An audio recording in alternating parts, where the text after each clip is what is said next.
इस पर मैंने 59,048 करोड़ रुपया आवंटित किया इसके लिए। 59,048 करोड़ रुपया आवंटित किए मोदी किया, जिसमें से कि केंद्र सरकार 60% राशि देगी, जो 35,534 करोड़ होगी, और शेष राशि जो है राज्य सरकारों द्वारा खर्च की जाएगी। 60% केंद्र देगी, 40% राज्य सरकार इसका बैक करेगी। 60 ये करना राशि आवंटित सुरक्षा उपायों के साथ संचालित किया जाए, ठीक है, जिससे पारदर्शिता, जवाबदेही, कार्यक्षमता तथा बिना विलंब के समय बल सहायता सुनिश्चित होगी। सारा ट्रांसपेरेंसी रहेगी, सारा चीज ये IT के ये पर रहेगा। भुगतान छात्रों को अपनी पढ़ाई पर ध्यान केंद्रित करने में मदद करेगी, जो समय पर ये होगा भुगतान पैसे के फिर में बेचारा रह जाएगा कि समय पर उसको भुगतान हो, केंद्रित कर सके अपने पढ़ाई पर कर। इस छात्रवृत्ति योजना के तहत आपने बता ही दिया कि 59,048 करोड़ खर्च होना है, और केंद्रीय हिस्सा जो सेंट्रल गवर्नमेंट से हिस्सा मिलेगा, शेयर के कुल 35,534 करोड़ रुपये होंगे, और केंद्रीय हिस्सा जो 2017-18 से 2019-20 के दौरान सालाना 100 करोड़ रुपये का औसत था, जो केंद्रीय अब तक जो है इसके पहले 100 करोड़ रुपये था। अगले 5 वर्षों में सालाना इसको जो है 6,000 करोड़ रुपया औसत जाएगा, लगता है कि जितना और वो भी सरेंडर होता तो वापस होता। 6,000 करोड़ रुपया काफ़ी अपने आप में बड़ी राशि, बहुत बड़ी राशि है, बड़ा ये जाएगा 5 गुना राशि है ये। सबसे गरीब परिवार पर ध्यान केंद्रित करने के लिए ड्रॉप आउट दरों को कम करने में मदद मिलेगी।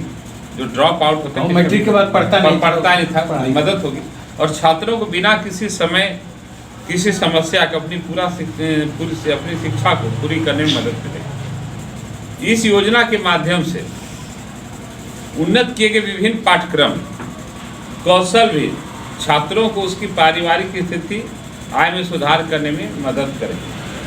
सुधार के लिए उच्च पाठ्यक्रमों में गुणवत्तापूर्ण शिक्षा पर ध्यान केंद्रित किया जाए। अब क्वालिटी एजुकेशन, ये जो ज़माना है, आप जान रहे हैं कि ये हायर एजुकेशन का ज़माना है। एक समय था कि लोग मिडिल प्राइमरी थे तो भी सरकारी जॉब में आ जाते थे। एक समय था कि जाहिल ऑफिसर हुआ करते थे। अब हायर एजुकेशन से निकल करके ये डिजिटल इंडिया है, डिजिटल युग है, अब ग्लोबल हम ग्लोबलाइज हो गए। यहाँ क्वालिटी एजुकेशन की बात है, तो ऐसी इस योजना की स्कीम के तहत छात्रों के अंदर जो क्वालिटी एजुकेशन देने के लिए उसमें स्कीम है, योजना है सरकार की, ये सब किया जाएगा, ठीक है। और बाकी जो है इसके जो सबसे इम्पोर्टेंट पहलू कि वो निगरानी तंत्र को और सुदृढ़ किया जाए।